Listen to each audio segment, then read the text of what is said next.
হয়নি। আমার নাম মুগ্ধা আলম। আবৃত্তি করছি কবি কুসুম কুমারী দাস রচিত আদর্শ ছেলে কবিতাটি। আমাদের দেশে হবে সেই ছেলে কবে, কথায় না বড় হয়ে কাজে বড় হবে। মুখে হাসি বুকে বল, তেজে ভরা মন, মানুষ হইতে হবে এই তারপর।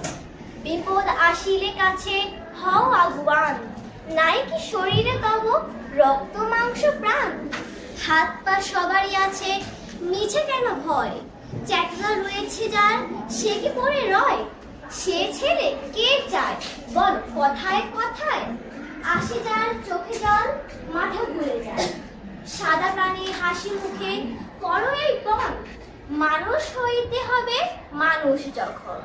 কৃষকের শিশু কিংবা রাজার কুমার, সকলেই রয়েছে কাজ এ বিশ্ব মাজার। হাতে পানে খাটো সবে শক্তি করদান, তোমরা মানুষ হলে দেশের বরদান। ধন্যবাদ।